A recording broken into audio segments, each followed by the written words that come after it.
Seperti biasa ya, kalau saya biasanya dibukanya sebelum ibadahnya dimulai. Pantun.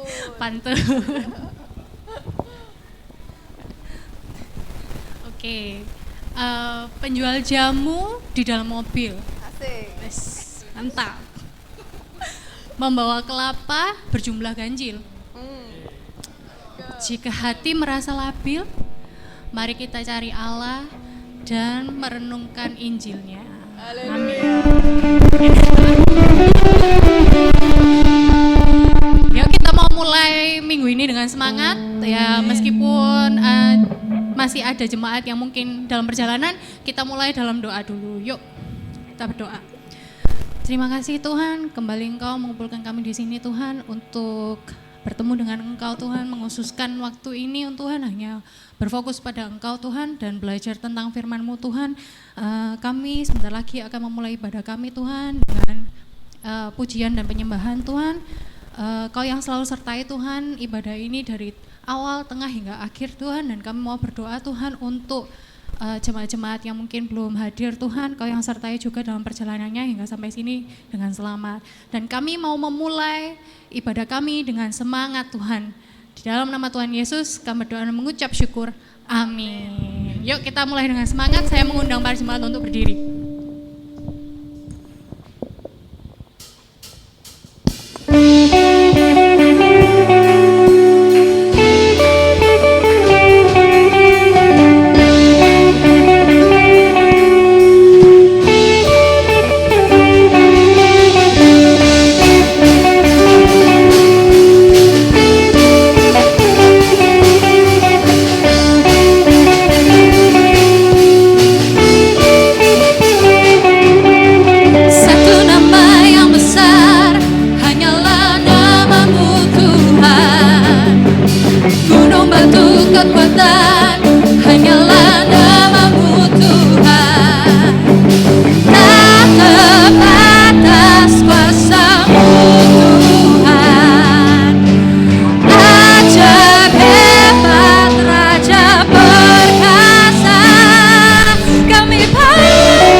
Silakan para jemaah untuk duduk.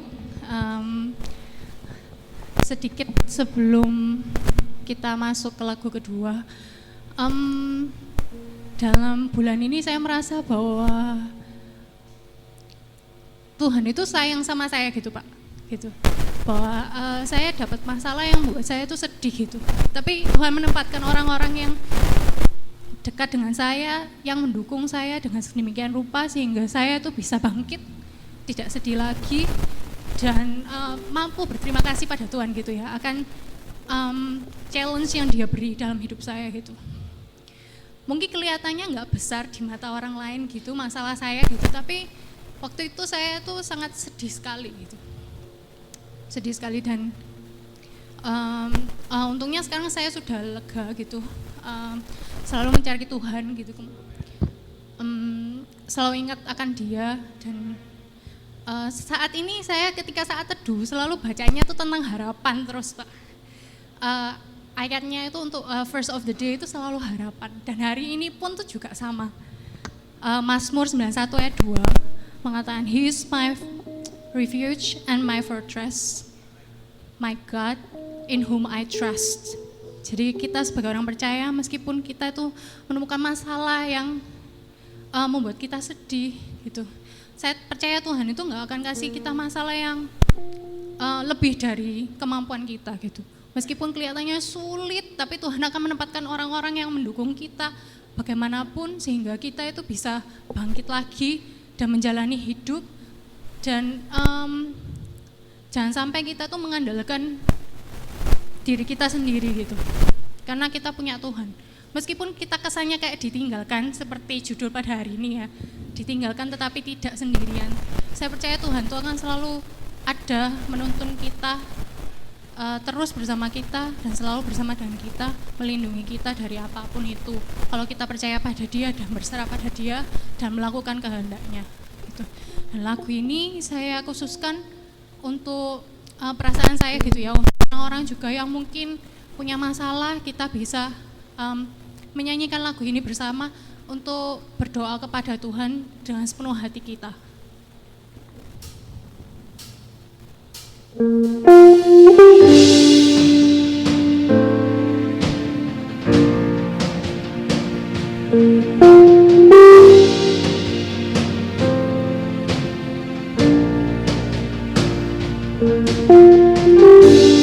Here I am with my arms lifted high, as the light begins to fade. Here's my cry, my prayer, my plea. I'm counting on your grace for me. Through the storms and my uncertainties, Lord, I put my trust in you.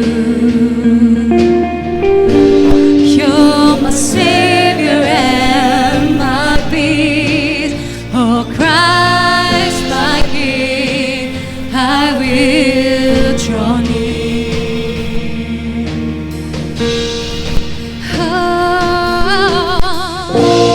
So my soul surrender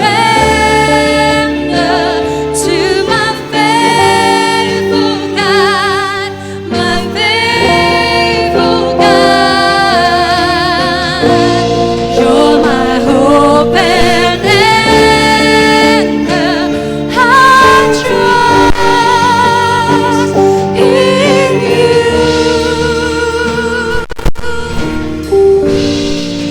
Through the storms and my uncertainties, Lord, I trust in you. I put my trust in you.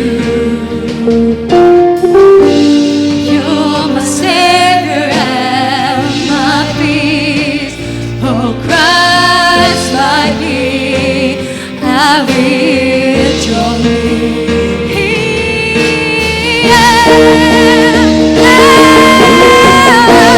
So my soul surrender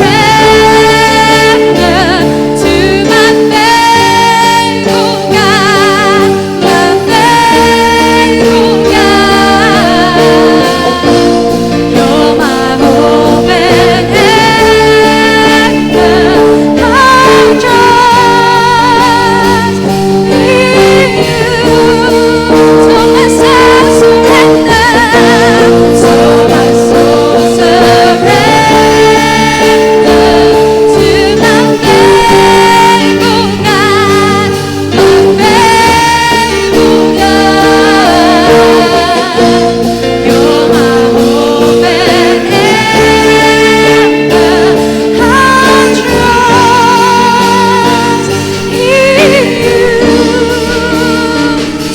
all your heart. Puji dia.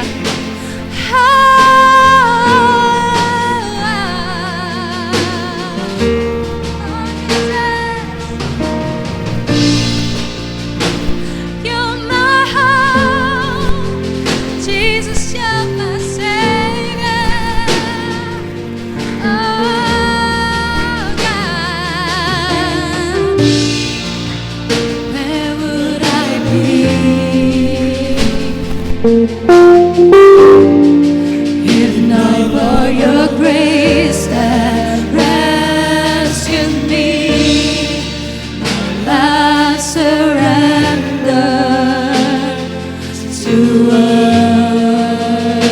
worship you. Where would I be, Lord? Where would I be if not for your grace that rescued me? My life surrender to worship you. Where would I be? Where would I be, Jesus?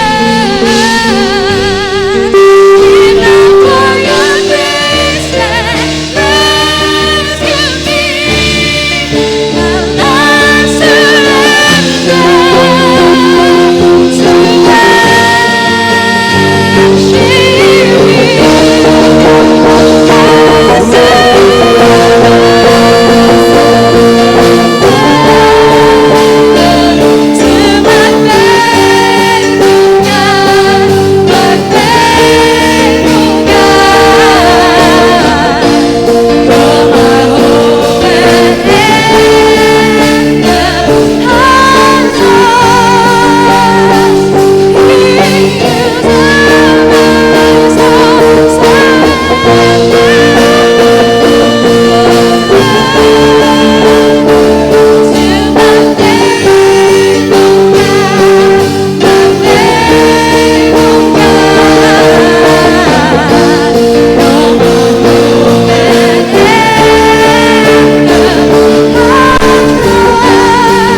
to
Saya mau undang para jemaat berdiri, mari kita nyanyikan lagu ini juga dari sepenuh hati kita. Tujuan kita cuma satu, yaitu mahkota kehidupan nantinya di surga bersama Tuhan.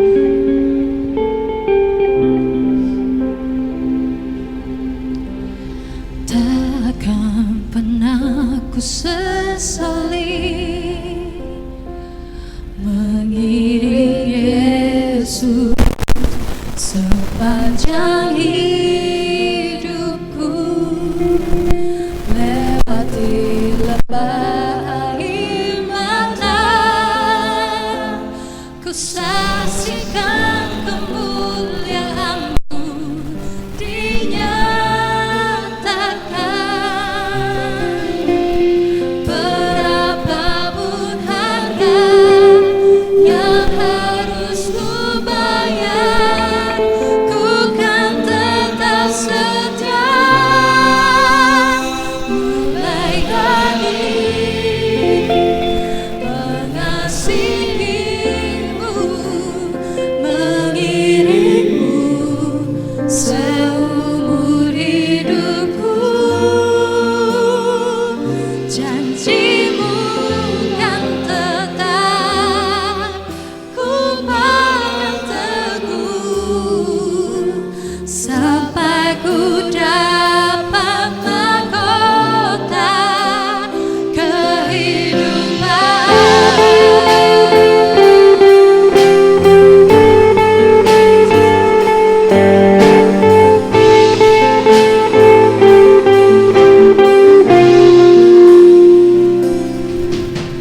Takkan pernah ku sesali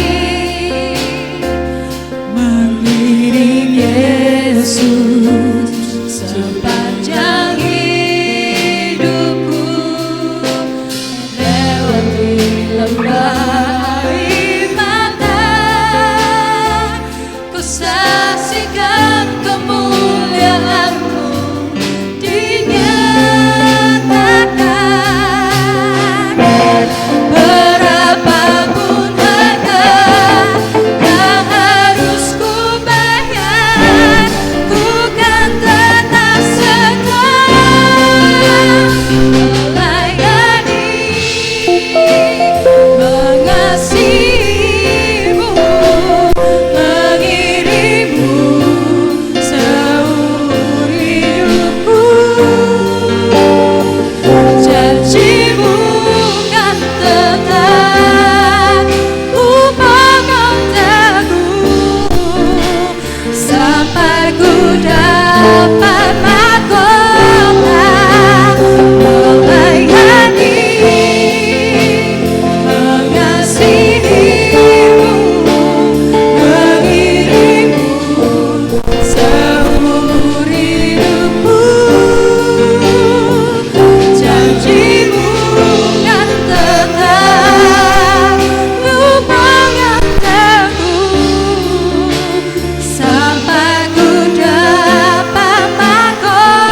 mengasihimu, mengiringmu seumur hidupku.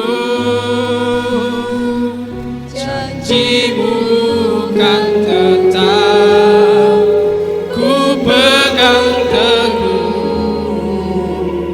sampai ku dapat mahkota kehidupan. Janjimu kan tetap ku pegang teguh, janjimu kan tetap ku pegang teguh, sampai ku dapat mahkota kehidupan. Berikan kemuliaan untuk Tuhan kita. Amin Tuhan. Amin, amin. Kami hanya mau mengucapkan terima kasih untuk semua yang Tuhan lakukan dalam kehidupan kami. Kami bersyukur kami punya Allah seperti Engkau, Allah yang begitu mengasihi kami, Allah yang rela mati bagi kami, Allah yang rela berikan segalanya, mengorbankan segalanya untuk kami ya Tuhan. Tidak ada apa-apa yang bisa kami berikan untuk ganti kesetiaan Tuhan, untuk ganti kebaikan dalam Tuhan dalam kehidupan kami, selain hati kami, selain hidup kami yang kami bawa di hadapan-Mu, yang untuk terus diproses untuk semakin berkenan bagi Engkau ya Tuhan. Engkau mengenal setiap hati dan kerinduan kami hanya mau lebih dekat lagi dengan Engkau ya Tuhan. Bapa di surga, setiap pujian penyembahan kami di pagi hari ini biarlah kiranya menyenangkan Engkau, menyukakan hati-Mu, dan tiba saatnya kami akan kembali diisi oleh kebenaran firman-Mu. Tuhan, kami berdoa biar kiranya Engkau berbicara kepada kami pribadi lepas pribadi. Roh Kudus, Engkau berbicara dan berkarya dalam kehidupan kami melalui kebenaran firman Tuhan ini. Jatuh di tanah hati kami yang paling subur, tertanam berakar berbuah lebat untuk hormat kemuliaan bagi nama-Mu. Ya Tuhan, kami berdoa di pagi hari ini, setiap telinga yang mendengar, setiap mata yang melihat pemberitaan firman-Mu, biar kiranya Engkau berbicara Tuhan. Jangan lewatkan kami satupun, sehingga kebenaran firman Tuhan di pagi hari ini membuat iman kami semakin bertumbuh, kami semakin mengenal Engkau ya Tuhan. Kami berdoa biar kiranya Engkau berbicara melalui hamba-Mu, melalui firman ini kepada setiap kami pribadi lepas pribadi ya Tuhan. Bapa di surga, kami berdoa setiap pikiran yang melayang-layang, yang tidak fokus di tempat ini untuk mendengarkan kebenaran firman-Mu, yang bisa menjadi kesempatan bagi si jahat untuk mencuri benih-benih kebenaran firman-Mu sehingga kami tidak berbuah.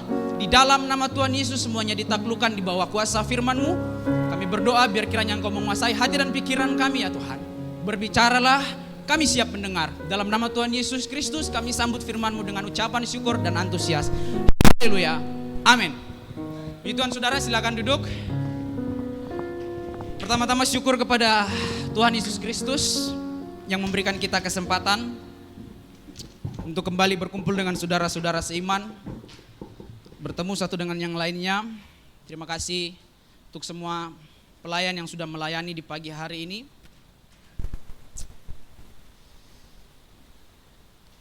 Ubur-ubur ikan lele, meskipun banyak masalah, santai aja, ada Allah kali.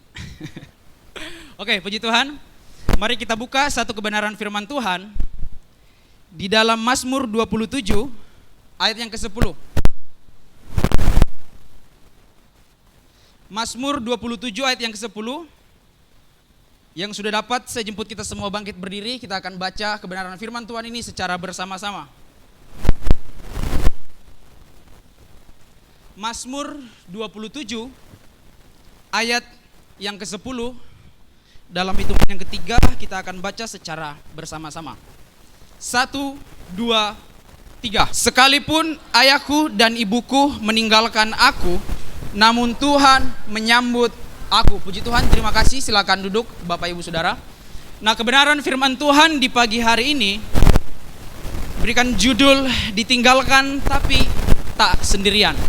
Ditinggalkan tapi tak sendirian. Satu bagian khotbah berseri yang selama bulan ini akan kita dengarkan, yang akan berbicara tentang bagaimana kemudian luka-luka yang ada di dalam diri kita, yang ada di dalam hidup kita, yang tidak dibereskan. Yang ini akan mempengaruhi bukan hanya hubungan kita dengan sesama, tetapi juga mempengaruhi hubungan kita dengan Tuhan. Dan saudara, berbicara tentang luka, yang paling bahaya adalah orang yang sebenarnya terluka tapi tidak sadar kalau dia sedang terluka gitu. Yang paling berbahaya dan sulit untuk dipulihkan biasanya orang yang sebenarnya terluka tapi nggak sadar. Nah, sehingga kemudian waktu luka ini tidak dipulihkan, luka ini tidak disembuhkan, pada akhirnya kecenderungan yang muncul adalah melukai orang lain. Melukai orang lain, saudara. Ditinggalkan tapi tak sendirian. Nah, slide berikutnya. Ada satu frasa yang cukup tren di kalangan Gen Z. Saya tidak tahu di kalangan milenial. Frasa itu bilang kayak gini. Luka itu bisa sembuh tapi tidak dengan bekasnya, begitu. Luka itu bisa sembuh tapi tidak dengan bekasnya, begitu. Sehingga ada orang-orang yang kemudian memakai ya ini sebagai suatu pembelaan dan mengatakan, "Oke, saya ampuni kamu, tapi semua yang kamu lakukan itu saya masih ingat," begitu. Nah, kalau saudara lihat saya, badan saya penuh dengan bekas luka yang kelihatan, ini yang paling ikonik ini. Jadi kalau saudara mau cari saya di tempat keramaian, cari aja yang punya bekas cakar ini, begitu. Nah, saudara, seperti itu saudara. Mengapa kadang-kala orang sulit untuk mengampuni, sulit untuk melupakan segala sesuatu yang terjadi yang di dalam hidupnya yang kemudian menjadi luka? Karena itu saudara, mereka melihat segala sesuatu, oke, saya lupakan, tapi tidak dengan luka ini. Memang mungkin luka tidak bekas luka tidak bisa hilang, tapi memerlukan waktu untuk sembuh, begitu. Nah, sehingga kadang-kala orang akan menjadi sulit dipulihkan setiap kali dia melihat orang yang pernah menyakiti atau melukai gitu. Oke, saya sudah melupakan, saya sudah mengampuni, tapi kok bisa ya? Tiap lihat mukanya itu tiba-tiba ingat yang pernah dia lakuin ke saya gitu. Kok bisa ya? Setiap lihat mukanya itu tiba-tiba muncul perasaan, wah, dia ini dulu yang pernah nyakitin aku gitu. Nah, sehingga sulit bagi kita untuk pulih dan disembuhkan oleh Tuhan ketika setiap kali kita melihat bekas-bekas luka yang oke, kalau misalnya kita sadari, tapi kalau kita nggak sadari, satu ketika kita ketemu dengan seseorang yang pernah menyakiti kita, melukai kita, pada akhirnya kita akan sadar bahwa ternyata saya belum benar-benar sembuh gitu. Nah, Yesaya 53 ayat yang kelima.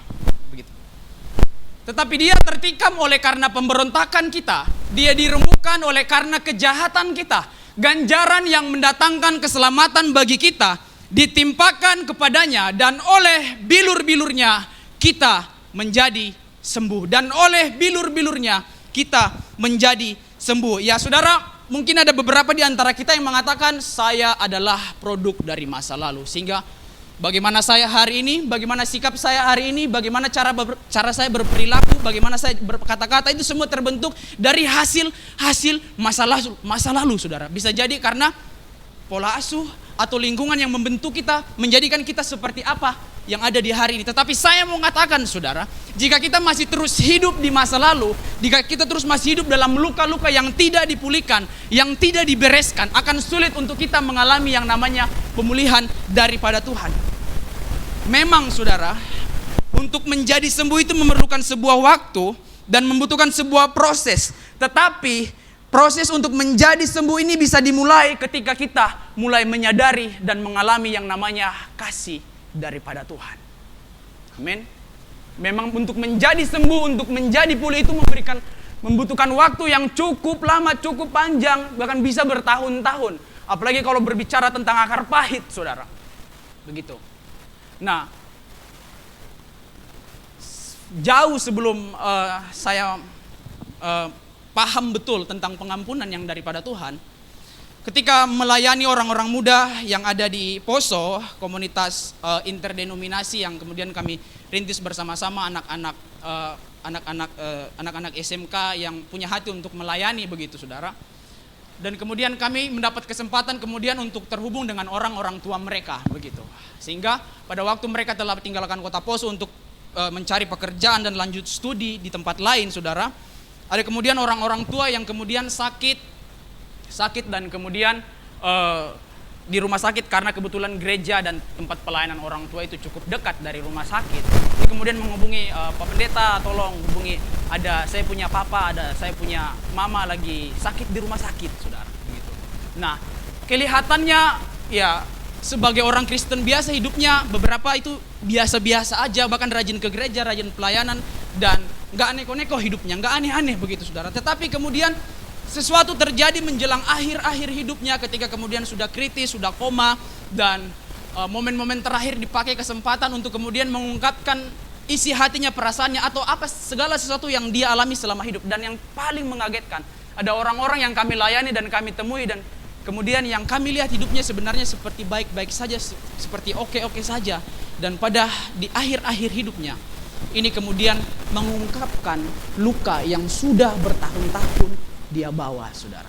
Mengungkapkan luka yang sudah bertahun-tahun dia bawa. Kadangkala kita menjadi terkecoh dan sulit untuk mengenali luka-luka yang sebenarnya kita bawa selama bertahun-tahun, dan kita tutupi dengan segala sesuatu yang bersifat rohani, pelayanan dan lain sebagainya. Padahal sebenarnya kita tidak sadar kalau kita sedang terluka, sehingga ada satu momen, ada satu kesempatan yang kemudian terjadi dalam kehidupan kita, baru kemudian kita sadar, wah, kenapa saya bisa seperti ini? Kenapa saya bisa melakukan ini? Kok bisa aku ngomong kayak gitu? Nah, padahal sebenarnya kita adalah orang yang terluka dan belum dipulihkan oleh Tuhan. Sehingga kita memerlukan yang namanya pemulihan daripada Tuhan, dengan memandang pada pengorbanan Kristus, pengorbanan Yesus di atas kayu salib. Ini membukakan kita jalan untuk kemudian kita dipulihkan, saudara. Ini adalah sebuah proses, tapi kiranya Tuhan menolong setiap kita, gitu. Nah, Mazmur 27 ayat yang ke-10, Raja Daud mengatakan seperti ini, sekalipun ayahku dan ibuku meninggalkan aku, namun Tuhan menyambut aku. Kalau saudara baca di ayat yang pertama hingga ayat yang ke-6, di sana kemudian Raja Daud mengungkapkan perasaannya dan keyakinannya kepada Allah bahwa Tuhan adalah terang dan keselamatannya. Di awal-awal, di ayat-ayat yang pertama, Raja Daud mengatakan demikian. Dan kemudian di ayat yang ke-7 hingga ayat yang ke-14, Raja Daud di sini kemudian menuturkan atau menaikkan permohonan dan perlindungan dan penyertaan Tuhan atas hidupnya. Nah, ini kemudian kita bisa melihat ketika saudara membaca Mazmur 27 ayat yang pertama hingga ayat yang ke-14, ini bagaimana menggambarkan ketakutan dari seorang Raja Daud untuk ditinggalkan atau diabaikan oleh Allah di tengah-tengah situasi yang dialami oleh Raja Daud, saudara. Nah, bagian yang pertama, saudara, di pagi hari ini, bagaimana kemudian kita bisa dipulihkan oleh Tuhan. Bagaimana kita bisa dipulihkan oleh Tuhan. Mazmur yang ke-27, dalam pembacaan kita ayat yang ke-10, Raja Daud dengan jelas menggambarkan bagaimana ketakutannya untuk ditinggalkan dan diabaikan oleh Allah di tengah-tengah situasi yang dia alami. Sehingga perikop ini diberikan judul aman dalam perlindungan Allah. Bagian yang pertama adalah mendekat kepada Allah. Raja Daud mengatakan, sekalipun ayahku dan ibuku meninggalkan aku, ini tidak berarti bahwa orang tua dari Raja Daud benar-benar meninggalkan dia. Namun ini berisi sebuah ungkapan bahwa manusia dan orang-orang terdekatnya, siapapun itu, akan ada kemungkinan untuk bisa mengabaikan dan kemudian melupakan dan meninggalkan dia, tetapi tidak dengan Tuhan, saudara. Tetapi tidak dengan Tuhan, begitu. Sehingga Raja Daud mengungkapkan bahwa ya, meskipun mungkin orang lain bisa meninggalkan aku, mengabaikan aku, tetapi tidak dengan Tuhan. Di masa kini, keluarga menjadi lembaga yang sangat penting untuk setiap kita, begitu. Kita lahir, dibesarkan, bertumbuh dalam satu keluarga, begitu. Dan keluarga adalah orang terdekat kita yang sebenarnya paling tahu betul, yang paling mengerti dengan apa yang kita alami, dengan situasi yang sedang kita hadapi. Nah, keluarga merupakan lembaga yang sangat penting bagi seseorang, sehingga dalam budaya Ibrani pun keluarga bertanggung jawab untuk kemudian mendidik, bukan hanya mendidik, kemudian juga melindungi, saudara, melindungi. Nah, Raja Daud mengatakan, Tuhan menyambut aku. Raja Daud mengungkapkan sebelumnya mungkin manusia bisa meninggalkan, mungkin manusia bisa melupakan, mungkin manusia bisa mengabaikan. Tetapi Raja Daud melanjutkan doanya dengan kemudian mengatakan, Tuhan menyambut aku. Kalau bahasa asli menyambut itu berarti asaf. Ini bisa berarti menerima, tetapi juga melindungi, itu saudara. Nah, keluarga yang seharusnya melindungi keluarga yang seharusnya menjadi tempat kita untuk bersandar, keluarga yang seharusnya menjadi orang-orang yang mendukung kita ketika kita susah, ketika kita ditinggalkan, ketika kita diabaikan. Tetapi ketika kemudian mereka mengecewakan kita, tidak melakukan tugasnya dengan baik, atau orang-orang terdekat kita tidak melakukan tugasnya dengan baik, maka apa yang terjadi, saudara? Luka begitu. Luka begitu. Nah, tidak mengherankan ketika ada orang-orang yang hidup dan bertumbuh di keluarga yang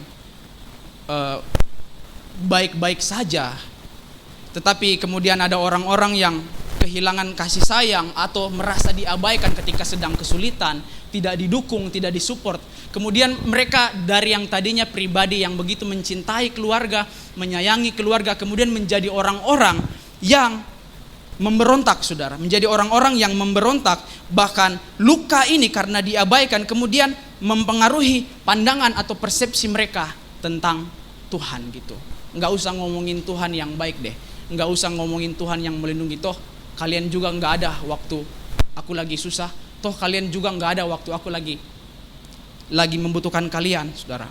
Nah, sehingga Raja Daud mengatakan ini dalam pandangannya bahwa keluarga ini bisa lalai, keluarga ini bisa gagal melakukan tugasnya, tanggung jawabnya dalam melindungi dan memberikan perhatian, tetapi tidak dengan Tuhan. Nah, tetapi di sisi lain di sini kita kemudian bisa melihat bahwa ketika orang yang seharusnya melindungi, memberikan perlindungan, memberikan rasa aman, jadi tempat bersandar itu meninggalkan dan mengecewakan, maka yang lahir adalah luka. Nah, berbicara tentang luka pengabaian, ini dapat terjadi ketika seorang dibesarkan dalam lingkungan yang kurang kasih sayang dan tidak mendapat dukungan ketika berada dalam kesulitan, begitu. Nah, mereka yang mengalami luka ini, saudara, seringkali merasa bahwa Tuhan juga mungkin akan meninggalkan saya ketika saya lagi susah, begitu. Mereka yang mengalami yang namanya luka pengabaian ini akan kemudian melihat Tuhan dari cara pandang yang sama, melihat orang-orang tua atau keluarga mereka yang seharusnya mendukung mereka. Mereka merasa bahwa seperti orang tua, seperti sahabat, seperti gereja, seperti hamba Tuhan yang kemudian mengecewakan saya, mengabaikan saya. Mungkin Tuhan juga seperti itu ketika saya susah, ketika saya membutuhkan. Mungkin Tuhan juga akan mengabaikan saya. Mungkin Tuhan juga akan meninggalkan saya, saudara. Sehingga orang yang mengalami yang namanya luka karena pengabaian atau ditinggalkan dari orang-orang terdekatnya ini kemudian akan mempengaruhi cara pandangnya dengan Tuhan, begitu. Sehingga akan susah ngomongin tentang Tuhan adalah tempat teraman bagi kita ketika kita susah, karena mereka melihat figur yang seharusnya melindungi, figur yang seharusnya menjaga mereka, menjadi support system bagi mereka, ini tidak bisa melakukan tugasnya dengan baik. Sehingga mereka kemudian menolak, nggak usah ngomongin Tuhan yang setia, nggak usah ngomongin Tuhan yang baik, nggak usah ngomongin Tuhan yang menjadi tempat perlindungan dalam kesesakan. Toh kamu aja waktu aku susah kamu nggak ada gitu. Toh waktu aku susah kamu juga nggak bisa dukung aku gitu. Jadi nggak usah aneh-aneh deh. Nah, sehingga kalau ini tidak dipulihkan, saudara, bukannya membuat kita yang adalah ciptaan itu mendekat kepada Allah yang adalah Sang Pencipta, tetapi kemudian kita memilih untuk menjauh karena ada luka yang belum dibereskan, karena ada luka yang belum dipulihkan. Sehingga dalam pandangan Daud di sini, manusia bisa gagal melakukan tugasnya, manusia bisa mengecewakan, tetapi tidak dengan Tuhan. Amin. Tetapi tidak dengan Tuhan. Mari kita buka kebenaran firman Tuhan bagian berikutnya. Apa kemudian yang menjadi dampak dari luka pengabaian yang tidak dibereskan atau tidak dipulihkan? Kita buka Keluaran pasal yang keempat, ayat yang pertama,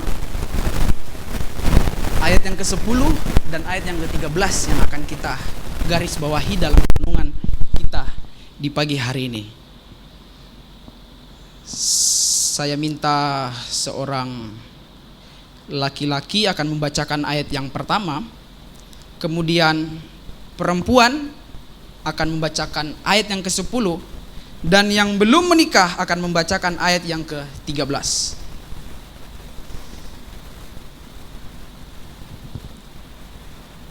Ayat yang pertama 10 dan 13. Yang pertama tadi laki-laki, ayat pertama. Ayat yang ke-10 perempuan, ayat yang ke-13 mereka yang belum menikah, saudara.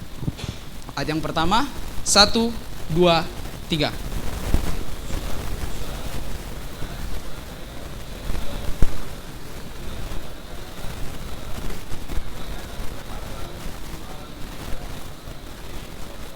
Oke, ayat 10, kaum perempuan, 1, 2, 3.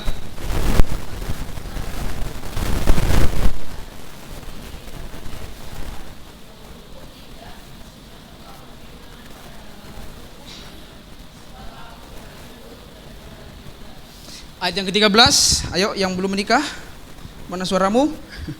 1, 2, 3. Tetapi Musa berkata, "Ah Tuhan, utuslah kiranya siapa saja yang patut kau utus." Terima kasih saudara. Nah, ini menarik. Sebab ketika kita melihat bagaimana kehidupan Musa, yang mungkin di mata kita selama ini Musa adalah orang atau sosok yang luar biasa, meskipun pada akhirnya dia tidak berhasil untuk masuk ke tanah perjanjian begitu. Tetapi kita melihat bahwa Musa memerankan peran yang sangat penting, sangat krusial bagi proses dan perjalanan bangsa Israel untuk keluar dari tempat perbudakan menuju kepada tanah perjanjian, saudara. Nah, tetapi kalau kita bisa melihat, kalau saudara baca di pasal-pasal pertama, memang secara tidak spesifik dikatakan dan dicatat di sana, tetapi kita bisa melihat sekilas bagaimana Musa ini bertumbuh dalam lingkungan yang sebenarnya ini kemudian mempengaruhi. Saudara bisa melihat bagaimana Musa menolak panggilan Tuhan di dalam pasal yang keempat tadi. Nah, kalau saudara baca di ayat yang pertama di kitab Keluaran di sini. Nah, ketika kemudian orang Israel ini dipaksa untuk bekerja rodi siang dan malam untuk jadi budak dan bekerja bagi orang-orang Mesir.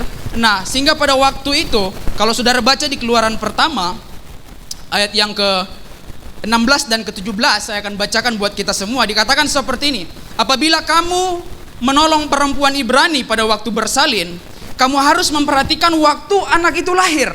Jika anak laki-laki, kamu harus membunuhnya. Tetapi jika anak perempuan, bolehlah ia hidup."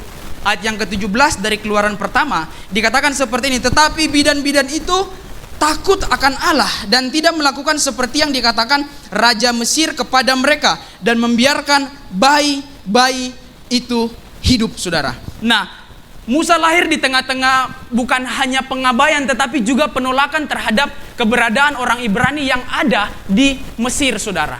Nah, ini mungkin tidak terlalu berpengaruh dalam kehidupan Musa sebagai kemudian pemimpin besar yang membawa mereka keluar kepada tanah perjanjian. Tetapi di pasal-pasal berikutnya, saudara, kita bisa melihat ketika kemudian Musa yang tadinya lahir karena ada titah seperti ini, maka ibu dari Musa kemudian harus meninggalkan dia di sungai supaya dia jangan ditemukan oleh prajurit, oleh orang-orang Mesir, karena waktu itu ada titah untuk bunuh semua yang lahir, anak-anak kecil. Kalau laki-laki, bunuh, jangan biarkan dia lahir gitu.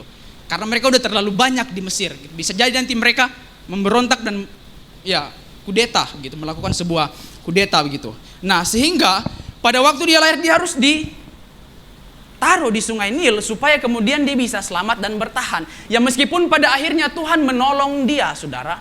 Meskipun pada akhirnya Tuhan menolong dia ketika dia ditaruh di Sungai Nil kemudian ditemukan oleh putri Raja Firaun. Nah, Musa bertumbuh di lingkungan yang sebenarnya bukan dirinya begitu. Bukan dirinya, sehingga kemungkinan Musa di sini mengalami yang namanya pergumulan identitas dirinya. Siapa saya gitu. Siapa saya? Siapa saya? Nah, karena tumbuh dan terpisah dari keluarga aslinya. Nah, kemudian ketika saudara baca di Keluaran pasal yang kedua, ketika Musa mulai menyadari siapa dirinya, siapa identitasnya, yang adalah orang Ibrani. Pada waktu itu dia melihat saudara-saudaranya, orang-orang Ibrani, orang-orang Israel ini kemudian bertengkar, begitu. Bertengkar. Nah, baku pukul, orang Poso bilang itu baku pukul. Baku pukul, orang Ibrani baku pukul. Nah, di Keluaran pasal yang kedua, yang ke-13 dan ke-14 dikatakan seperti ini. Saudara bisa mengikuti. Ketika keesokan harinya ia keluar lagi, didapatinya dua orang Ibrani tengah berkelahi. Ia bertanya kepada yang bersalah itu, "Mengapa engkau pukul temanmu?" Ayat yang ke-14. Tetapi jawabnya, "Siapakah yang mengangkat engkau menjadi hakim Siapakah yang mengangkat engkau menjadi pemimpin dan hakim atas kami? Apakah engkau bermaksud membunuh aku sama seperti engkau telah membunuh orang Mesir itu?" Musa menjadi takut sebab pikirnya, tentulah perkara itu telah ketahuan, saudara. Jadi Musa bertumbuh di tengah-tengah lingkungan yang sudah mengalami penolakan, bukan hanya penolakan tetapi juga pengabaian, dan kemudian dia bergumul dengan identitas dirinya. Tetapi kemudian ketika dia menyadari bahwa dia adalah orang Ibrani, dia tahu meskipun belum tahu persis siapa dirinya, statusnya. Ketika dia mulai menyatakan di ayat yang ke-13, dia mulai menyatakan, mau menunjukkan bahwa saya ini sebenarnya adalah bagian dari kalian, begitu. Saya ini sebenarnya adalah bagian daripada kalian. Dan ketika dia mau menyatakan dirinya, menunjukkan bahwa dia adalah bagian dari mereka, ia bukan saja mengalami yang namanya penolakan, tetapi keberadaannya di sini, saudara, tidak diakui, gitu. Tidak diakui. Siapa kamu, gitu? Siapa kamu? Kamu memangnya hakim buat kita? Atau bukan hanya ditolak, bukan hanya tidak diakui, bukan hanya dikacangin, bahkan dicurigai, saudara. Jangan-jangan kamu mau bunuh kita juga kayak kamu bunuh orang Mesir yang kemarin itu, gitu. Nah, saudara bisa bayangkan berbagai macam peristiwa yang dialami oleh Musa sehingga membuat dia bukan hanya bergumul dengan identitasnya, dia ditolak, ia dikacangin, ia dicurigai, ia bergumul dengan dirinya, bergumul dengan identitasnya, sehingga ketika kita kemudian melihat di Keluaran pasal yang keempat, di sana ayat yang ke-13, sebelumnya kalau saudara baca di Keluaran pasal yang ketiga, saudara, di pasal yang kedua dan ketiga, di sana kemudian Musa ini, nggak tahu ya, mungkin Musa ini adalah atlet lari gitu, suka banget dia lari-lari, ada masalah dia lari, ada masalah dia lari begitu. Nah, tetapi kalau saudara baca di pasal yang kedua hingga ayat yang ketiga, ini Musa sering banget lari gitu, lari dari semua yang dialami, lari dan lari begitu. Nah, di pasal yang kedua ini kemudian Tuhan mulai panggil dia, Tuhan mulai memilih dia untuk menjadi pemimpin yang akan membawa dia keluar dari tanah Mesir, tanah perbudakan, menuju tempat perjanjian, saudara. Nah, tetapi ketika di pasal yang keempat, Musa dengan lebih terus terang dan lebih berani, di ayat yang ke-10 dikatakan seperti ini di pasal yang keempat. Lalu kata Musa kepada Tuhan, Tuhan, aku ini tidak pandai bicara, dahulu pun tidak, dan sejak engkau berfirman kepada hambamu pun tidak, sebab aku berat mulut dan berat lidah." Gitu. Ayat yang ke-13. Mungkin setelah dia bilang sama Tuhan, aku nggak mampu karena begini, ya Tuhan kuatkan dia lagi gitu. Bahwa kamu bisa, kamu mampu.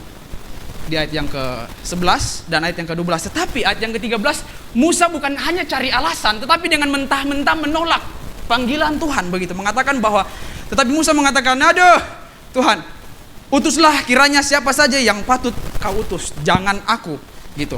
Nah, kemudian di situ kalau saudara teruskan baca di sini, kemudian Tuhan marah. Nah, orang-orang yang mengalami yang namanya luka, penolakan, pengabaian, bergumul dengan identitas dirinya, cirinya adalah selalu merasa tidak mampu begitu.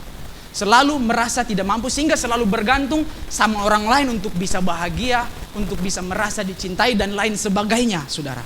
Nah, selalu merasa tidak mampu sehingga tidak mengherankan di sini bahwa kita melihat Musa secara terang-terangan menolak panggilan Tuhan atas dirinya karena ada perasaan tidak mampu, meskipun pada akhirnya Tuhan pelan-pelan memulihkan dia gitu dari perasaan merasa tidak mampu dan tidak sanggup, dan pada akhirnya Tuhan memberikan Harun untuk membantu dia menjadi perpanjangan lidahnya untuk berbicara kepada orang Israel. Tetapi saudara, mereka yang mengalami yang namanya luka, diabaikan, tidak dianggap, dikacangin, atau mungkin juga ditinggalkan, ini apa-apa selalu bergantung sama orang lain gitu.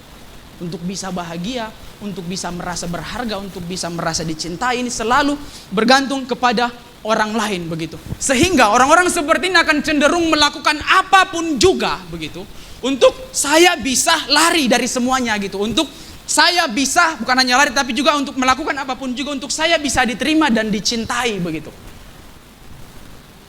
Kecenderungan ini yang muncul bagi kita. Oke, kalau misalnya Tuhan pulihkan kita, luar biasa gitu. Tapi kalau misalnya parahnya kita tidak sadari, kita tidak tahu, dan pada akhirnya kita menolak untuk dipulihkan Tuhan karena figur yang tadi itu telah rusak. Nah, ini kemudian dampaknya ini akan merusak kita, saudara, begitu. Bergantung kepada orang lain, takut ditinggalkan, takut ditolak dan lain sebagainya. Nah, pada akhirnya akan membentuk kita menjadi pribadi yang rela lakukan apa saja. Yang penting saya dicintai, yang penting saya diterima. Gitu. Kalau saya sudah lakukan, saya tidak diterima, tidak dicintai, dan tidak diakui dan tidak dianggap, ya udah gitu, terserah gitu. Gak mau urus gitu, gak mau urus.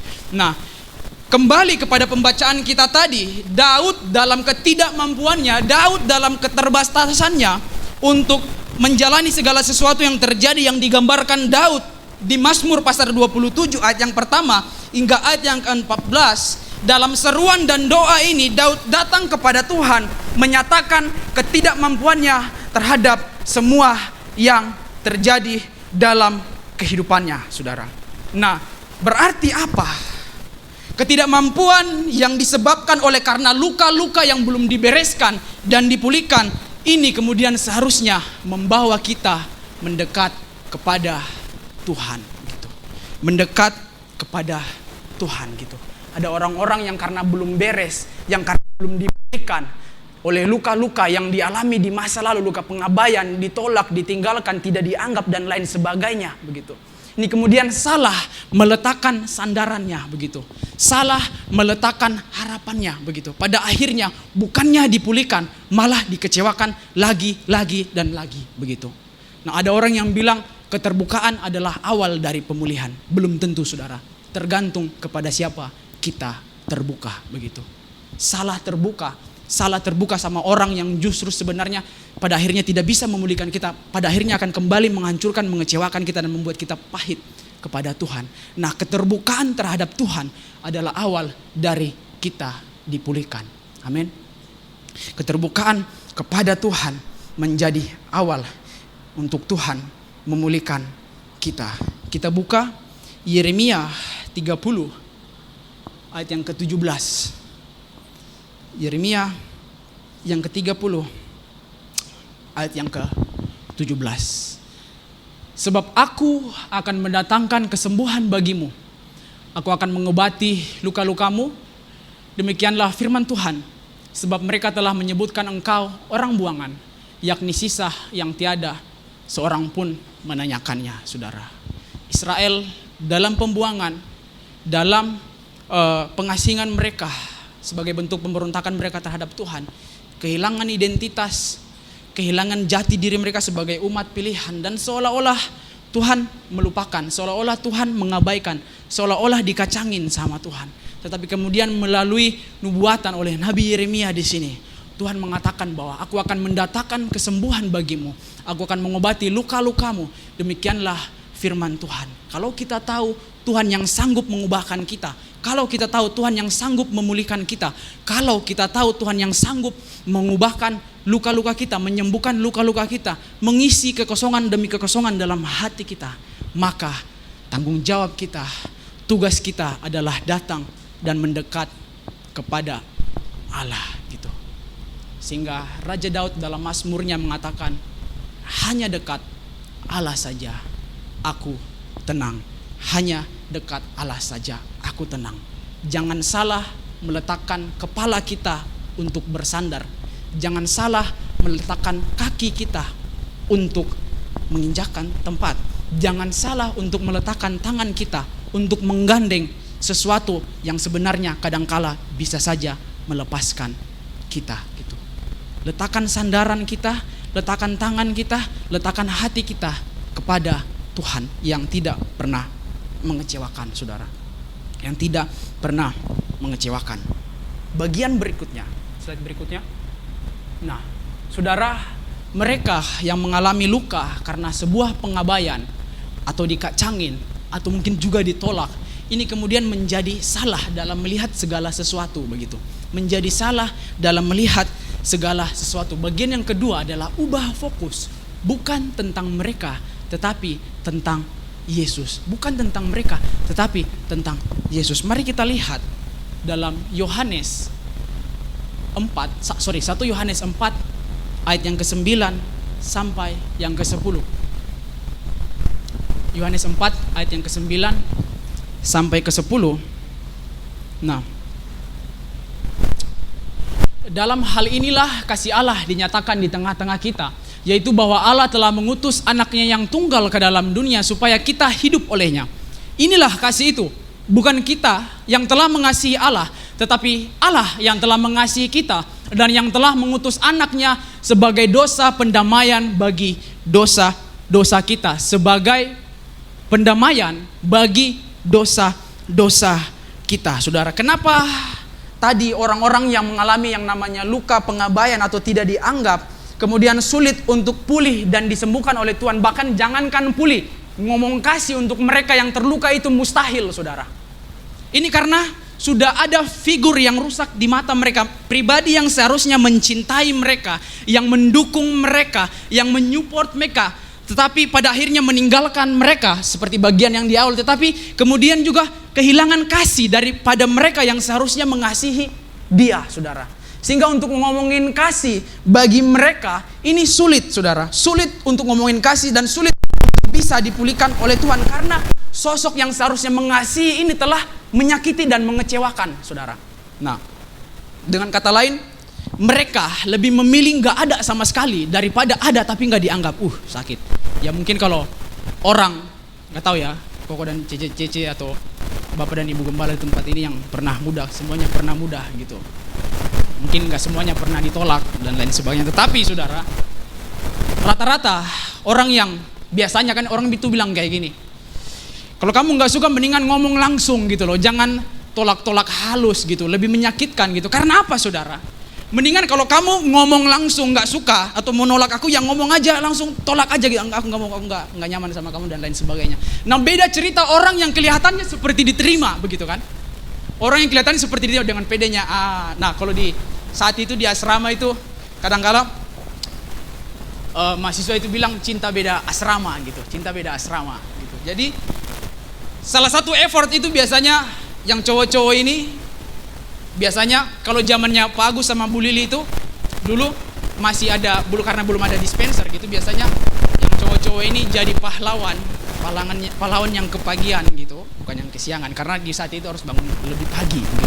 Pahlawan yang kepagian bukan kesiangan gitu. Nah, biasanya kalau mau makan pagi, biasanya cewek-cewek jam 6 itu makan pagi 10 menit Pak ya. 10 menit. Pagi sama sore itu 10 menit. Makan siang itu 15 menit gitu. Jadi hidup semua diatur sama waktu. Bel bunyi makan, bel bunyi belajar malam, bel bunyi kuliah, bel bunyi istirahat siang, nggak boleh ribut. Nah, semuanya diatur oleh waktu, saudara. Nah, biasanya ini kalau makan ini cewek-cewek lebih lama gitu kan. Makan cewek-cewek lebih lama. Jadi 10 menit itu biasanya nggak cukup untuk cewek-cewek makan. Nah, sehingga cewek-cewek biasanya cuma makan lauknya doang gitu. Makan lauknya doang, nggak makan nasi. Kalau cowok-cowok kan ambil nasi banyak-banyak, pindahkan Gunung Semeru, pindahkan Gunung Arjuna, pindahkan Gunung Merapi di piring mereka, saudara. Makan kenyang-kenyang karena lauk nggak boleh tambah, udah ditakar begitu. Tapi nasi terserah. Nah, saudara, sehingga biasanya pada waktu cewek ini makan terburu-buru karena udah harus masuk kuliah, biasanya jam 7 atau setengah 8 atau jam 8 ini biasanya zaman dulu ya. Biasanya ini ketinggalan termos untuk isi air panas begitu. Nah, kalau di zamannya kita, zamannya saya itu memang sudah ada dispenser di asrama-asrama lebih baik fasilitasnya lebih oke begitu. Nah, biasanya kalau cewek-cewek udah mulai buru-buru, biasa botol minumnya mereka ini yang ketinggalan begitu.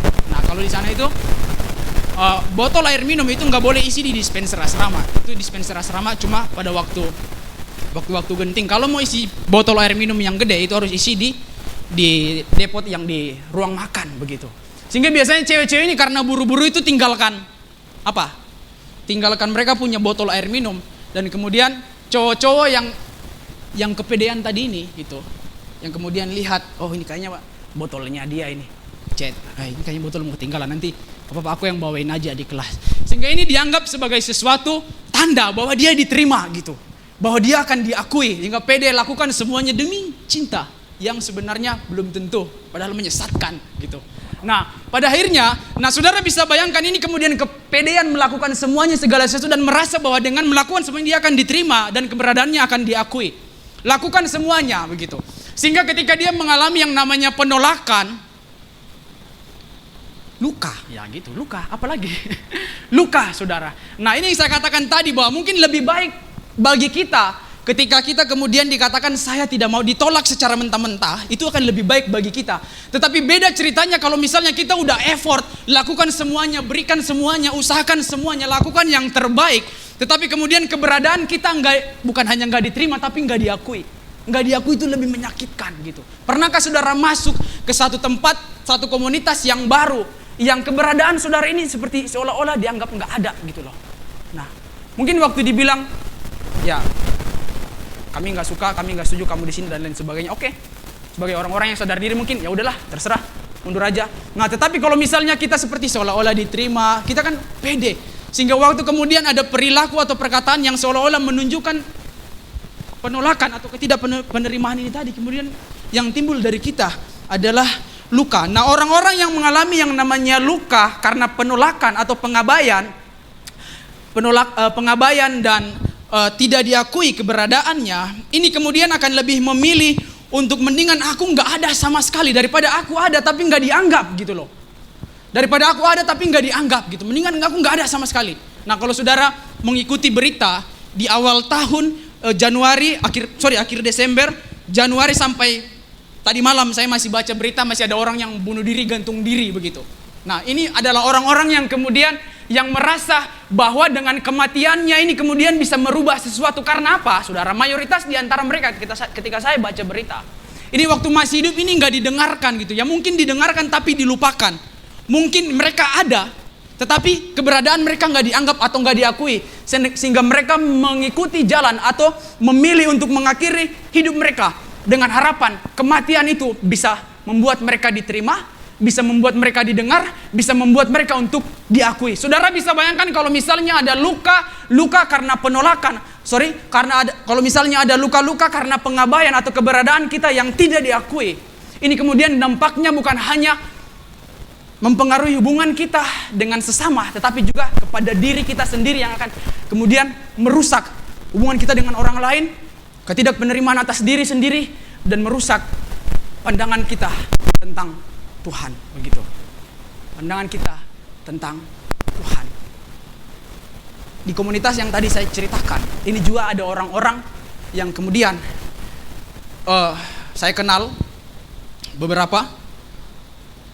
Ya, kami sama-sama bertumbuh ketika masih jenjang SD dan SMP, tapi kemudian SMA ini jadi orang-orang yang troublemaker gitu, yang suka bikin onar. Kadang pernah satu kali ada beberapa mobil Brimob dan mobil polisi ini yang kemudian datang di sekolah karena 3 sekolah jadi tawuran dan lain sebagainya. Gini, ketika mau coba untuk layani mereka, saudara, ketika mau coba untuk layani mereka dengan kerinduan bahwa kita mau untuk mereka dipulihkan, saudara, ada orang yang kemudian yang saya temukan dan teman-teman temukan itu mengatakan bahwa tidak usah bicara kasih begitu, tidak usah ngomong kasih gitu. Toh di rumah juga pulang nanti papa pasti pukul saya begitu. Toh juga nanti di rumah mama pasti maki-maki saya gitu. Toh nanti pulang juga di rumah pasti mama maki papa atau papa pukul mama waktu papa dimaki begitu. Nah, saudara-saudara, orang-orang yang terluka karena pengabaian, yang karena keberadaannya tidak diakui, kemudian tidak dipulihkan, akan sulit melihat figur Tuhan sebagai pribadi yang mengasihi, saudara. Nah, bukan hanya menganggap diri mereka tidak dihargai, tidak dianggap, tidak diakui atau dilupakan.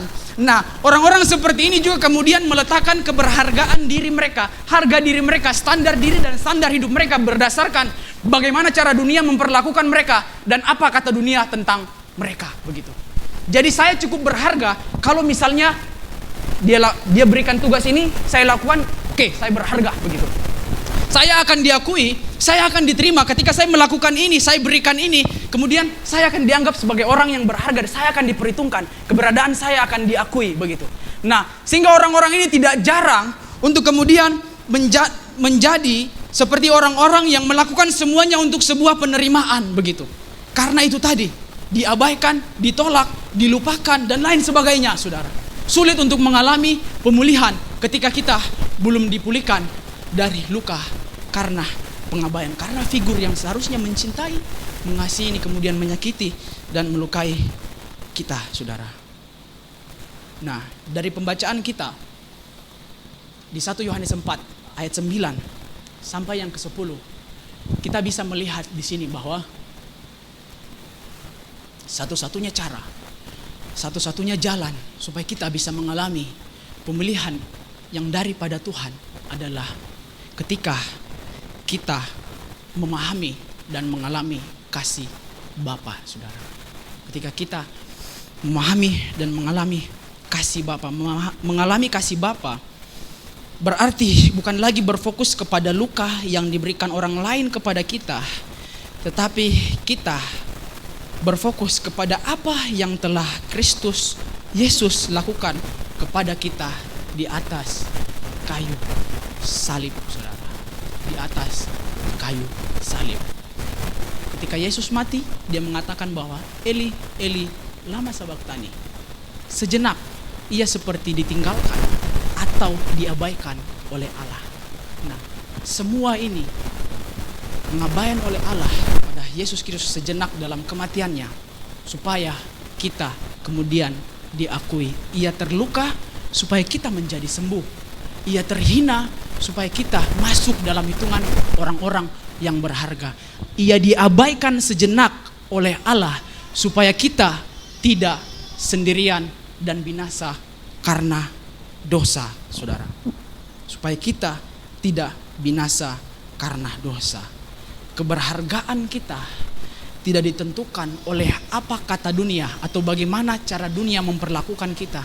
Keberhargaan kita ditentukan atas apa yang telah Tuhan Yesus Kristus lakukan di atas kayu salib, saudara. Di atas kayu salib.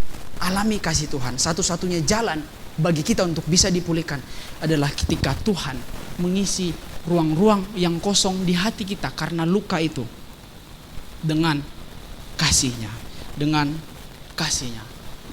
Nah, saudara, di bagian yang terakhir dari kebenaran firman Tuhan ini, saya jadi orang Kristen sudah sangat lama bertumbuh. Dan ketika saya membaca kebenaran firman Tuhan, terus terang saya menangis karena begini.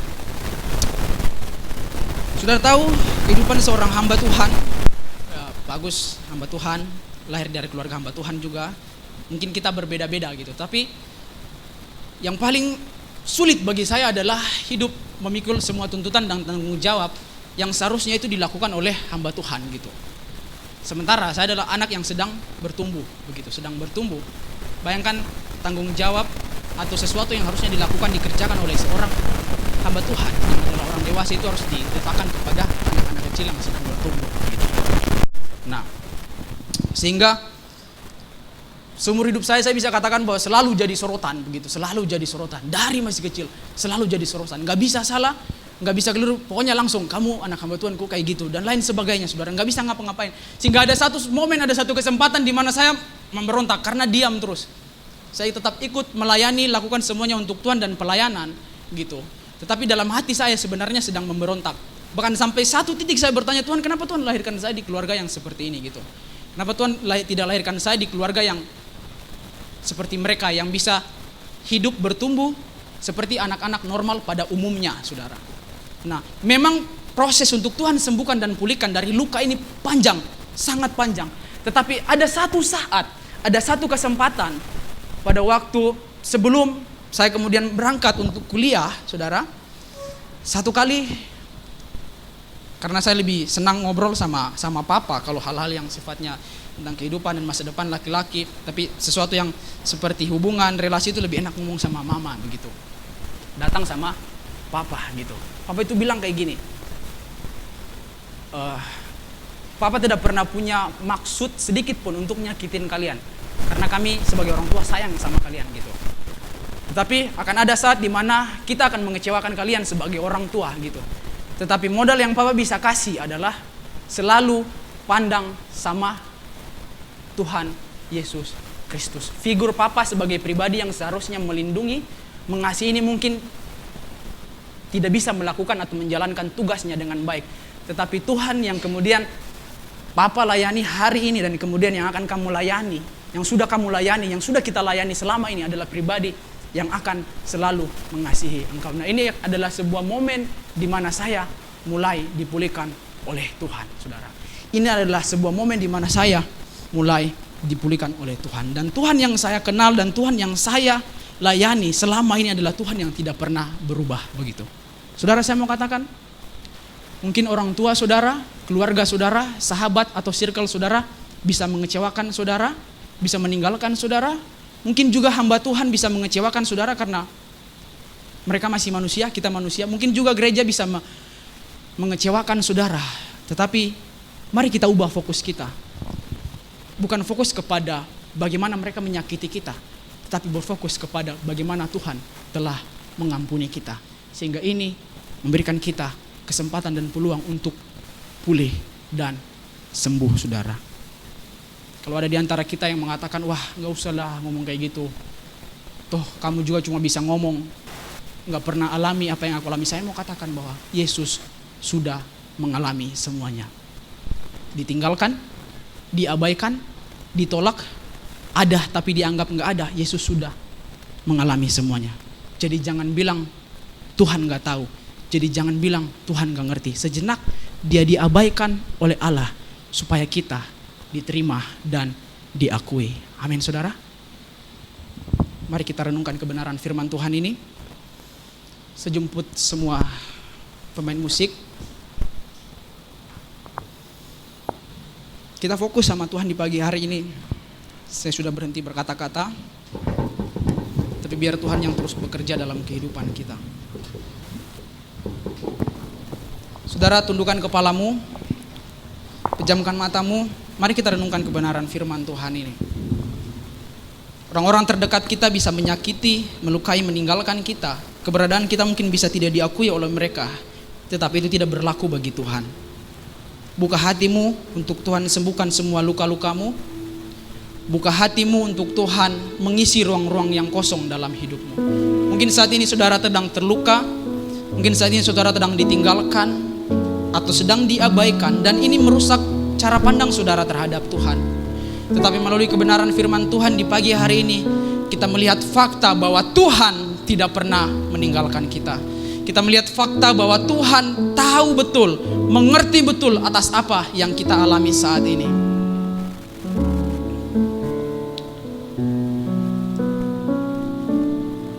Katakan, kau Bapa yang mengasihiku. Amin. Amin.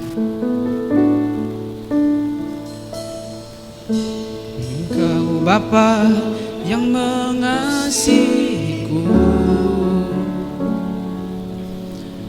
tak kau pandang bentuk dan rupaku. Engkau mengasihiku dengan sepenuh hati, tak pernah sama seperti dunia ini. Engkau Bapa yang mengajariku. Engkau Bapa yang mengajariku melewati badai langit biru. Kau yang buatku terbang bagaikan raja wali, mengatasi segala pencobaan. Kau Bapa-Ku yang baik, mengerti bahasa tetesan air mata. Tak kau biarkan ku berjalan sendirian, sebab kau Bapa-Ku yang baik. Engkau sungguh baik. Saya jemput kita semua bangkit berdiri, kita nyanyikan pujian ini dari awal. Engkau Bapa yang mengasihiku, tak kau pandang bentuk dan rupaku. Kau mengasihi kami dengan sepenuh hati. Kau mengasihiku dengan sepenuh hati, tak pernah sama seperti dunia ini. Kau Bapa yang mengajari kami. Engkau Bapa yang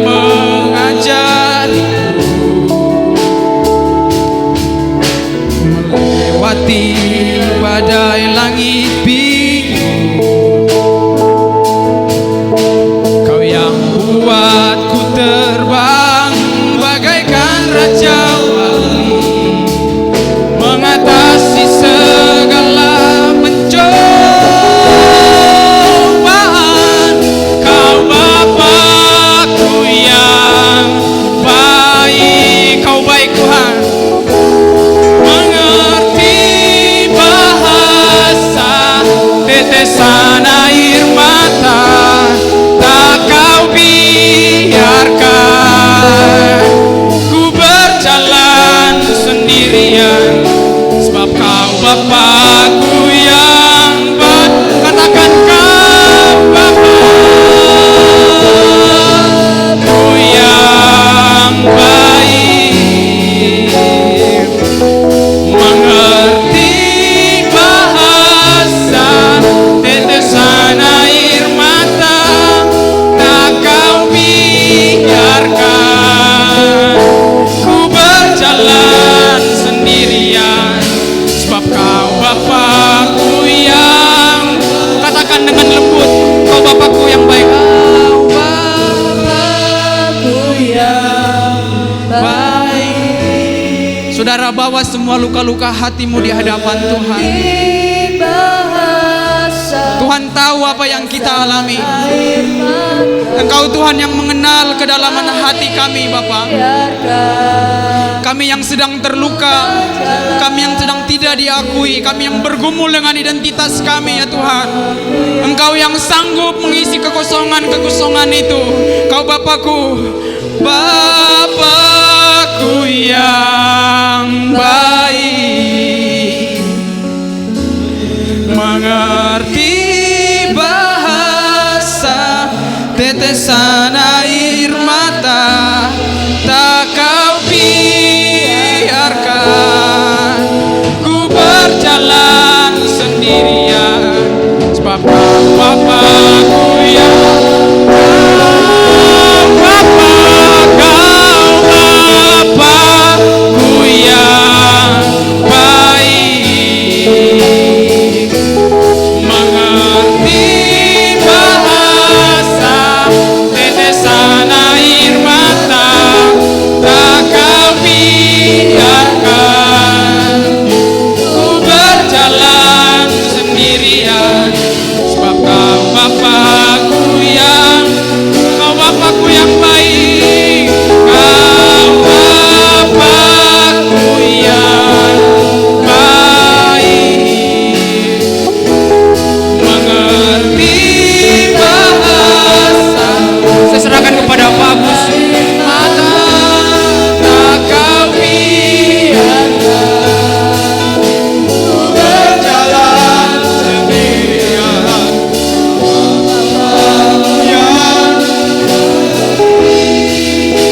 Engkau sungguh baik.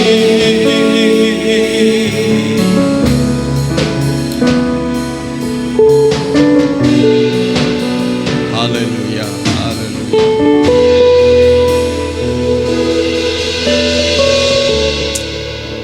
Haleluya, Yesus. Mungkin ada di antara kita saudara-saudara yang coba renungkan, bukan dengan pikiran kita, tapi dengan perasaan kita.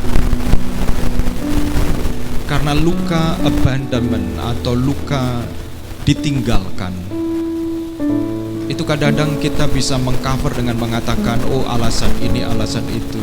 Tetapi sebenarnya kita tetap merasa mudah gelisah ketika ada orang-orang yang meninggalkan kita. Ya, sebenarnya meninggalkan untuk hal-hal yang biasa. Ya, misalnya kita ditinggal bekerja atau apapun, tetapi seperti kita begitu gelisah. Sebenarnya itu berarti ada luka yang terjadi.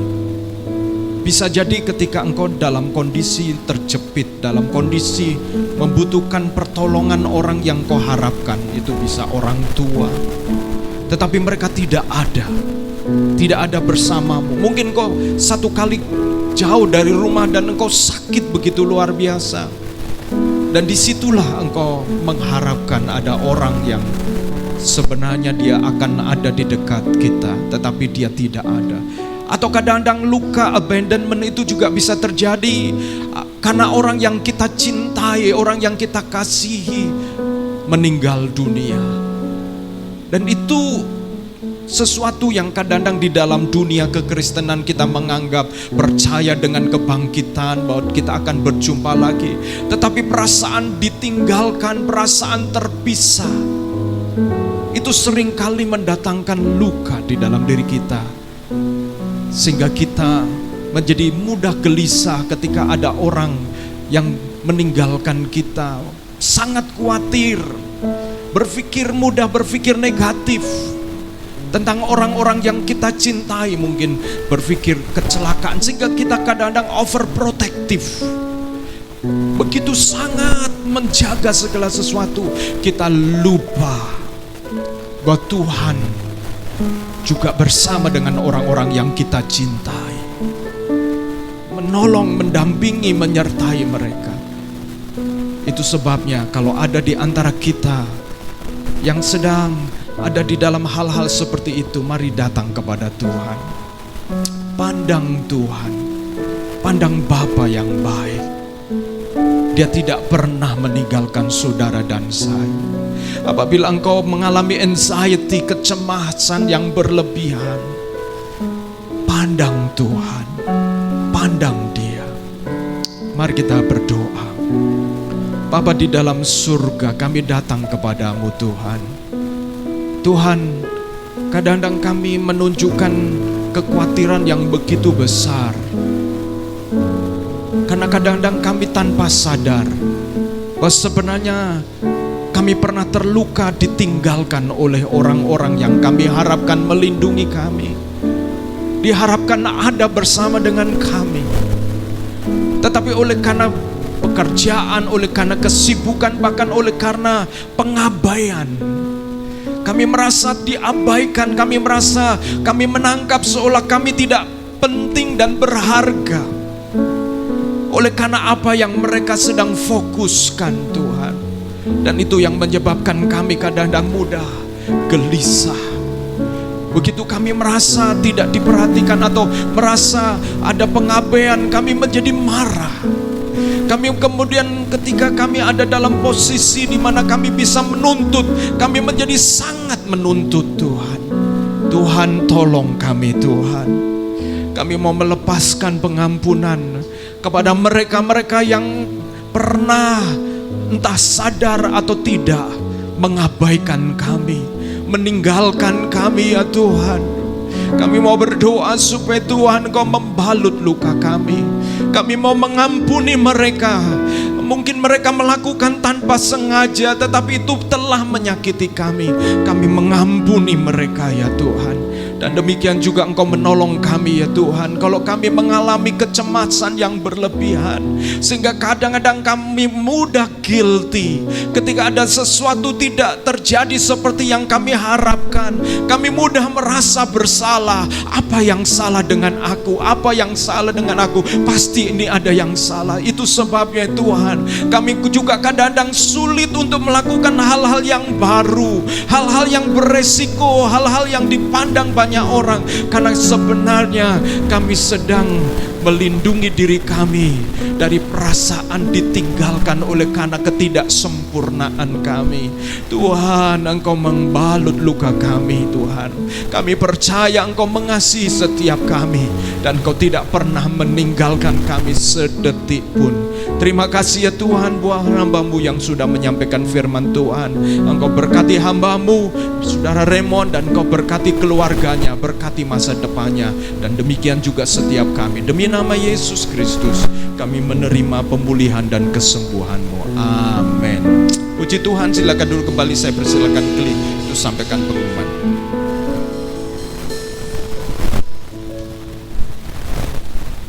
Shalom teman-teman. Pertama-tama saya ingin mengucapkan thank you Raymond buat firman-Nya yang luar biasa. Nah, sekarang tiba saatnya kita akan memberikan yang terbaik untuk Tuhan kita. Namun sebelumnya mari kita berdoa. Mari kita berdoa untuk persembahan. Teman-teman, mari kita berdoa. Bapa kami yang ada di surga, Tuhan, kami mengucap syukur ya Tuhan atas apa yang telah Kau sampaikan kepada kami ya Tuhan. Tuhan, biarlah Kau terus bekerja ya Tuhan di dalam diri kami ya Tuhan, dan biarlah setelah mendengarkan firman ini ya Tuhan, kami mengubah fokus kami untuk tetap fokus kepada Engkau ya Tuhan. Instead of other people, let us be more focused on You, Jesus. And Jesus, thank You for everything that You give for us, Jesus. Untuk semua yang telah Kau percayakan kepada kami ya Tuhan, kami mengucap syukur ya Tuhan. Tuhan, sekarang kami akan memberikan yang terbaik ya Tuhan. Biarlah persembahan yang kami berikan ini berguna bagi kami. Terima kasih ya Tuhan, dalam nama-Mu kami berdoa mengucap syukur. Haleluya, amin. Untuk persembahan bisa diberikan melalui via transfer ke rekening gereja atau melalui kantong persembahan yang akan diedarkan oleh kasir.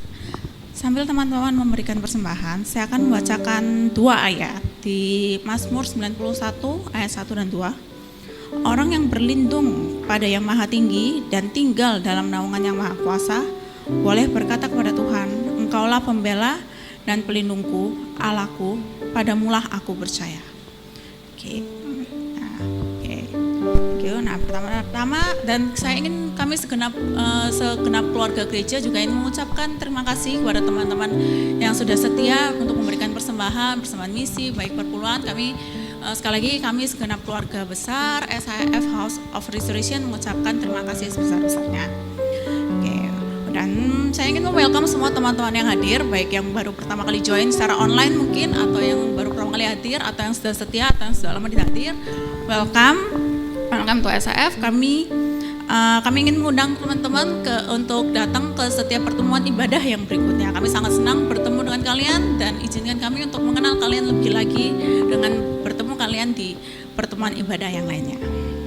Dan lalu untuk Sunday Service diadakan setiap hari Minggu jam 10 di tempat ini, disertai dengan ibadah Sunday School. Kami juga ingin menginvite teman-teman untuk datang ke ibadah Minggu di minggu depan tanggal 16 Maret, karena kita akan kedatangan evangelis dari Brisbane. Luar biasa sekali ya, evangelis Bambang Chandra dari Brisbane, Australia. Jadi kita mau encourage teman-teman untuk join di ibadah minggu depan, disertai dengan ibadah Sunday School. Dan kami juga memohon doa dari teman-teman, mohon bantuan doa dari teman-teman untuk mendoakan renovasi Sunday School yang sedang berjalan. Ya, seperti saya lihat sudah selesai sih, sudah baik. Cuma kayaknya masih ada renovasi masih ada hal-hal yang terus berlanjut gitu lah. Jadi dimohon doanya, mohon bantuan. Lalu untuk hari Selasa kita ada more yang akan diadakan secara onsite. More di tempat ini jam 19.30. Dan hari Kamisnya ada KTB diadakan jam 19.30, KTB di kita di 34, KTB Barat 1 dan 3, dan KTB Barat 2 dan KTB Timur. Dan lalu di hari Sabtunya ada Rise Up Community. Rise Up Community ini bagian dari KTB mahasiswa. Kita menyebutnya Rise Up Community karena kita ingin menjangkau semua anak-anak muda. Yang akan diadakan di hari Sabtu jam 7 di tempat ini.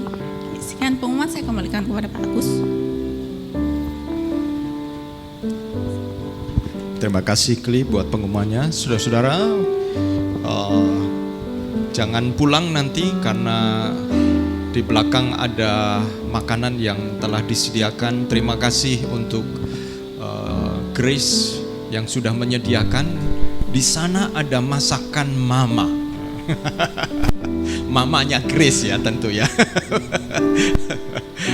Ada spesial saudara-saudara. Kami pada waktu acara Christmas caroling ya, kami mengunjungi rumah mereka, kami menyanyi dan berdoa bersama dan menyempatkan makan bersama-sama, dan sang mama memasak makanan salah satu makanan andalannya. Nah mungkin ini kita akan dapat kecipratan makanan andalan. Enak ya punya mama yang pintar masak ya saudara-saudara. Dan saudara-saudara, kita juga bersyukur bersama-sama karena renovasi ruang Sunday School begini saudara-saudara. Sedikit saja bahwa kita doakan untuk Sunday School karena kita akan buat 2 kelas, satu untuk kelas yang lebih besar. Itu sebabnya sebelah kiri yang tadinya ada cerobong asap mulai dibongkar, lalu yang berikutnya kita harapkan ada pemandangan yang lebih baik. Itu adalah dapur yang kita sulap menjadi ruang anak-anak, saudara-saudara, maka kita naikkan level lagi ya, dari ruang anak-anak menjadi ruang yang lebih menarik buat anak-anak. Dan kita juga berdoa supaya jangan sampai terlalu menarik sampai mama-mama naik semua ke atas ya. Kenapa? Karena jadi sumuk, crowded. Jadi Bapak Ibu sekalian, percayakan kepada para pelayan anak-anak supaya anak-anak ada di atas, karena memang kalau itu dipenuhi 15 orang katanya jadi panas. Itu lantai 6 ya. Dan kita harapkan Bapak Ibu sekalian bisa mendoakan, kalau mungkin Bapak Ibu ada hiasan-hiasan tertentu yang bagus, silakan ditaruh di atas, karena beberapa ada mainan yang mungkin sudah karena anaknya sudah besar tidak relevan lagi, dan sang papa mengatakan stop ya, kita 3 aja. Mama mengatakan pabrik tutup. Oke, berarti mainan bisa dialihkan ke atas. Kami juga membangun satu ruangan untuk nursery, karena beberapa waktu yang lalu ada mama-mama yang perlu memberi ASI, kesulitan cari tempat. Mau di kamar mandi, aduh kasihan sekali. Akhirnya turun ke mobil ya. Kita sedang membangun ruang untuk nursery, memberikan ASI kepada babynya. Nah, kenapa? Karena kita percaya mama-mama yang lain akan punya baby juga. Haleluya. Bagaimana? Wiyang, akan ada baby lagi. Henny kita doakan nanti ada baby, haleluya. Dan kita juga senang membuka sebuah kesempatan untuk kita bisa melayani mereka, karena Yesus berkata bahwa biarlah anak-anak itu datang kepadaku. Itu saja saudara-saudara, mari kita bangkit berdiri bersama-sama, kita akhiri. Dan biarlah Tuhan menolong kita di bulan Maret ini. Akhir bulan ini akan ada Idul Fitri. Saya berdoa buat saudara-saudara yang punya banyak pegawai, saudara-saudara diberkati Tuhan karena saudara sedang memikirkan THR ya saudara-saudara. Wah, ini sebuah pengeluaran yang cukup besar, tetapi saudara-saudara saya percaya kalau saudara bekerja dengan sungguh-sungguh dan hati saudara-saudara untuk para pegawai, mereka adalah juga sesama kita. Firman Tuhan mengatakan, kasihilah sesamamu seperti dirimu sendiri, seperti kepada Tuhan juga. Saya percaya Tuhan akan sediakan saudara-saudara untuk memberi yang terbaik kepada para pegawai mereka, saudara-saudara, sehingga mereka juga diberkati Tuhan bekerja bersama dengan kita semua. Mari kita akan akhiri ibadah kita dan kita akan berdoa bersama-sama. Haleluya, haleluya, haleluya. Haleluya, haleluya, haleluya. Saya minta tolong untuk Grace bisa menutup di dalam doa, mendoakan setiap kita dalam aktivitas sepanjang minggu ini. Haleluya. Mari kita berdoa. Tuhan, terima kasih Tuhan untuk berkat-Mu Tuhan sepanjang hari ini Tuhan. Kami bisa memuji, memuliakan nama-Mu, mendengarkan firman-Mu Tuhan. Biarlah melalui firman-Mu hari ini Tuhan, kami boleh belajar Tuhan mengenai luka-luka di hati kami Tuhan. Mungkin ada yang enggak kami sadari Tuhan. Biarlah kami mau membuka hati kami, mau merendahkan diri kami Tuhan di hadapan Engkau, supaya mengizinkan Engkau untuk menyembuhkan Tuhan luka-luka di hati kami. Supaya kami boleh juga nantinya membantu orang-orang yang terluka ya Tuhan, untuk boleh membantu Tuhan untuk masuk Tuhan untuk menyembuhkan luka-luka mereka. Amen. Terima kasih ya Tuhan Yesus, kami mau serahkan Tuhan. Sebentar lagi kami mau pulang ya Tuhan ke rumah masing-masing. Engkau yang boleh jagai kami satu persatu, Engkau yang boleh lindungi sepanjang minggu ke depan ya Tuhan. Kami mau serahkan ke dalam tangan-Mu ya Tuhan. Biarlah kami boleh terus berjalan bersama Engkau, Engkau yang boleh tuntun kami, Engkau yang boleh pimpin kami senantiasa Tuhan. Juga gak lupa Tuhan, kami mau berdoa untuk para jemaat teman-teman kami Tuhan. Mungkin ada yang sakit, ada yang sedang di dalam masalah ya Tuhan. Kami mau serahkan semua ke dalam tangan-Mu Tuhan. Kami mau bersatu hati Tuhan untuk mendoakan mereka Tuhan, mendukung mereka dalam doa Tuhan. Biarlah Engkau yang jamah mereka satu persatu, Engkau yang bukakan jalan satu persatu ya Tuhan. Terima kasih ya Tuhan Yesus. Kami mau serahkan semuanya ini Tuhan hanya ke dalam tangan-Mu. Haleluya. Saudaraku yang kekasih, angkatlah tanganmu dan terimalah berkat Tuhan. Tuhan menyinari engkau dan memberkati engkau dan memberikan kepadamu kasih karunia dan menghadapkan wajahnya kepadamu dan memberikan engkau damai sejahtera.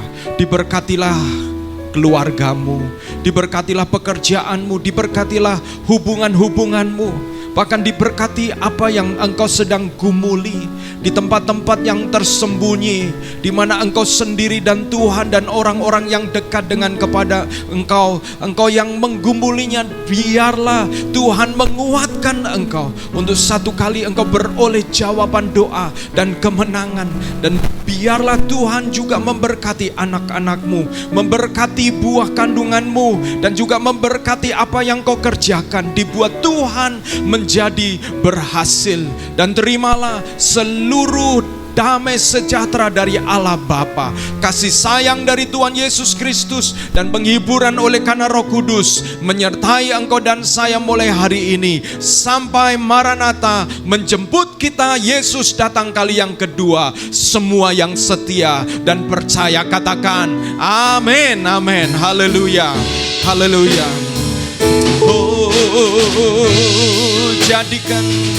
Jadikan aku indah yang kau pandang mulia, seturut karyamu di dalam hidupku.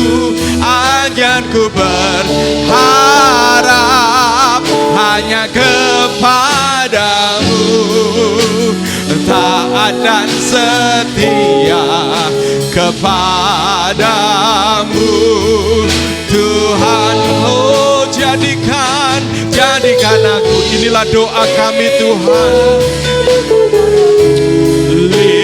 Lihat seturut karyamu di dalam hidupku. Ajarku berharap hanya kepadamu, taat dan setia, taat dan setia, taat dan setia kepadamu Tuhan.